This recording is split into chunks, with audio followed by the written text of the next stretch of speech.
साथीहरू, welcome to my another blog. तपाईँहरूलाई मेरो युट्युब च्यानलमा स्वागत छ। आज म तपाईँहरूलाई लिटो बनाउन सिकाउँछु है। जो पहिला पहिला आमा हुँदै हुनुहुन्छ जसलाई लिटो बनाउन आउँदैन, त्यो यो तरिकाले लिटो बनाउनु होला। यो छ चामल। पहिला चामल भुट्ने, लिटो बनाउनलाई रेडी गर्नलाई पहिला चामल भुट्ने है बिस्तारै। अनि मिडियम टु लो है, आगो चाहिँ त्यसरी राख्नु होला साथीहरू। अनि बिस्तारै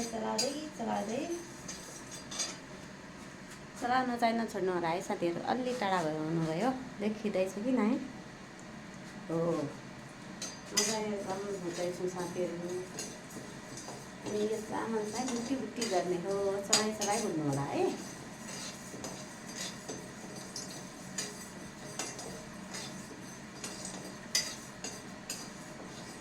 जेमा भुट्नुहुन्छ नि त्यो अलिक बाक्लो राख्नु होला है। यो भुट्टी भुट्टी गरेर भएर अलिक कालो भएछ साथीहरू, कराए चाहिँ यसको कामै त्यही हो भुट्टिने।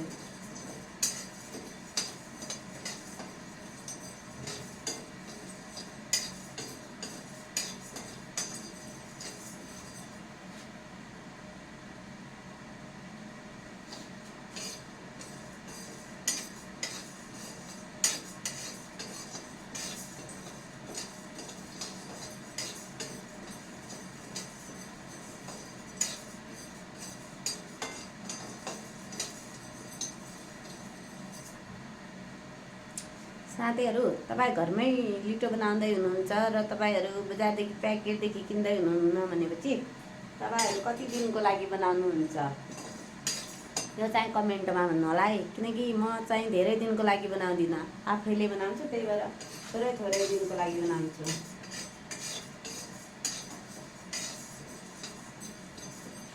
मलाई यस्तो लाग्छ साथीहरू, धेरै दिनको लागि बनायो भने चाहिँ त्यति टेस्टी हुँदैन जस्तो लाग्छ होइन।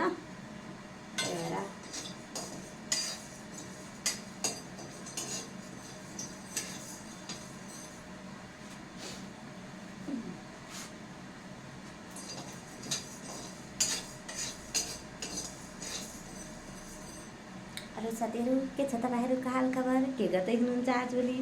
हाम्रोतिर साथीहरू चिसो सुरु भइसक्यो।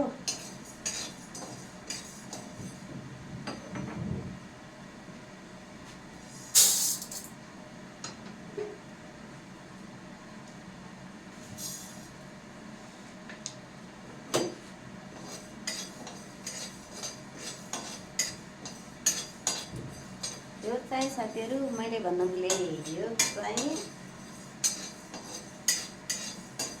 मल्काको दाल है साथीहरू होइन। मैले दालहरू राख्दैछु, एक एक गरेर सबै दालहरू धुनु हो।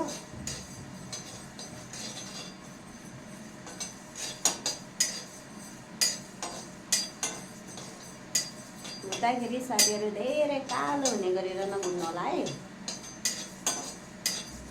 दाललाई हामीले धेरै कालो बनायौँ र धेरै बढी भुट्यौँ भनेपछि पनि यो लिटो पछि तितो हुन्छ है साथीहरू। त्यही भएर भुट्दाखेरि ध्यान दिनु होला।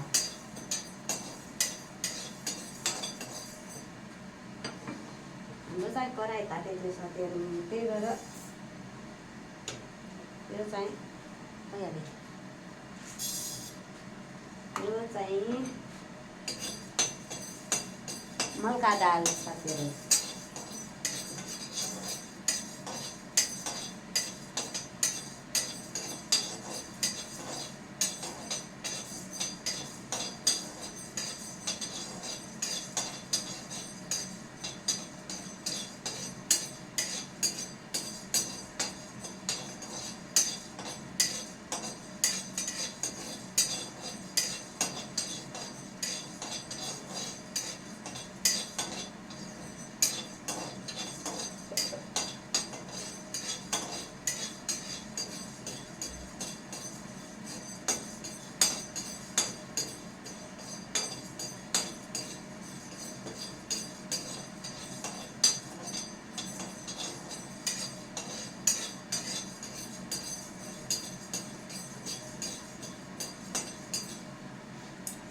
कुराहरू ध्यान दिएर भुट्नु होला है साथीहरू।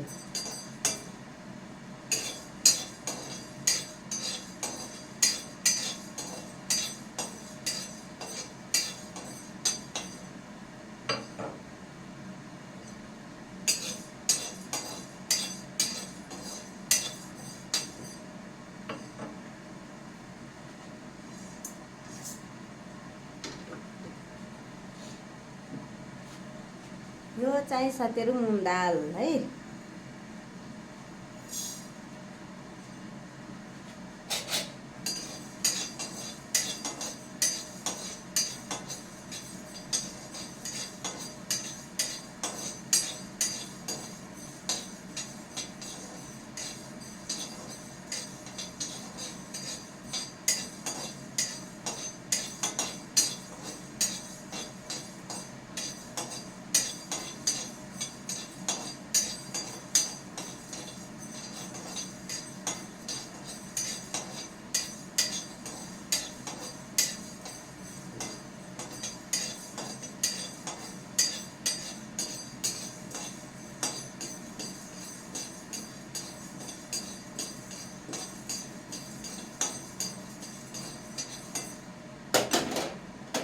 ल साथीहरू यो मुङ दाल पनि रेडी भइसक्यो।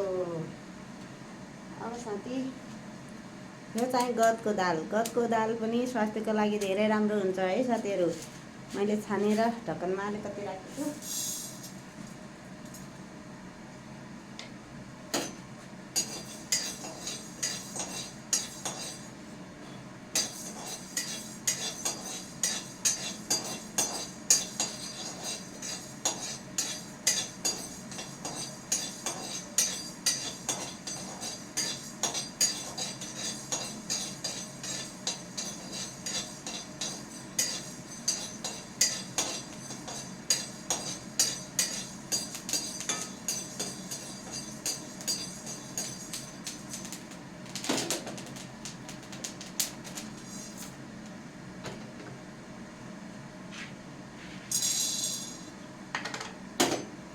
यो चाहिँ चना दाल साथीहरू।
साथीहरू तपाईँहरू पनि सकेसम्म घरमै बनाएर खुवाउनु होला है, प्याकेजिङमा खुवाउनु होला। म चाहिँ खुवाउँदिनँ कसैलाई।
साथीहरू यो चाहिँ राजमा गत भन्दैछु म चाहिँ फेरि यो चाहिँ राजमा होस् सेतो राजमा है।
साथीहरू मैले यसमा मुङ दाल, मल्का दाल, मासको दाल, अनि चना, अनि सेतो राजमा, यसमा अलि सेतो देखिएछ है क्यामेरामा भएर होला, अनि चामल हैन, अनि चना, राजमा, अनि गतको दाल यसरी रेडी गरेछु। अब यसलाई मिक्सरमा पिस्ने हो र राम्रोसँग लिटो बनाएर खुवाउने हो। तपाईहरुलाई पनि राम्रो लागे मेरो च्यानललाई लाइक, शेयर र सब्स्क्राइब गर्न नभुल्नुहोला। बाई।